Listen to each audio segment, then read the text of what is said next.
បាទជំរាបសួរបាទពុកម៉ែបងប្អូនទាំងអស់គ្នាបាទសូមស្វាគមន៍មកកាន់ Channel របស់ខ្ញុំបាទធំពិរម Tour in Cambodia បាទខ្ញុំបាទពិរមនាំអារម្មណ៍ពុកម៉ែបងប្អូនទាំងអស់គ្នាបាទទស្សនានៅការ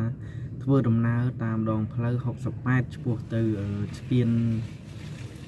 ព្រះមុនីវង្សបាទខ្ញុំបាទធ្វើដំណើរតាមក្រោមស្ពានតើមានទេសភាពស្រស់ស្អាតបែបណានិងការធ្វើដំណើរបែបណានោះសូមពុកម៉ែបងប្អូនតាមដានទស្សនាជាមួយនឹងខ្ញុំបាទដូចតទៅបាទមុននឹងទស្សនាវីដេអូនៃការធ្វើដំណើរខ្ញុំសូមសំណូមពរដល់ពុកម៉ែបងប្អូនទាំងអស់គ្នាបាទជួយចុច Subscribe Like Comment និងដាក់រូបកណ្ដឹងដើម្បីតាមដានទស្សនាវីដេអូរបស់ខ្ញុំជាបន្តបន្ទាប់ទៀតផងដែរបាទហើយក៏សូមអភ័យទោសផងដែរបាទរាល់កំហុសឆ្គងឬក៏ការថតវីដេអូមិនស្អាតឬក៏រញ៉េរញ័របែបណានោះក៏សូមពុកម៉ែបងប្អូនមេត្តាអធិស្ឋានអភ័យទោសដល់រូបខ្ញុំផងដែរបាទព្រោះការថតនេះគឺភ្ជាប់ជាមួយនឹងកង់3បាទវាមិនសូវជា perfect សម្រាប់វីដេអូរបស់ខ្ញុំបានទេបាទសូមពុកម៉ែបងប្អូនអធិស្ឋាននៅពេលនេះក៏សូមនាំអារម្មណ៍ពុកម៉ែបងប្អូនទស្សនាជាមួយនឹងខ្ញុំបាទដូចតទៅបាទសូមអរគុណ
បន្តទៀតផងដែរបាទសូមអរគុណបាទជួបពុកម៉ែបងប្អូនគ្នាជួបតែសេចក្តីសុខសេចក្តីចម្រើនរស៊ីរំជុំមកអ្វីធ្វើអ្វីក៏បានសម្រេចដោយបំណងប្រាថ្នាបាទសូមអរគុណសូមជម្រាបលា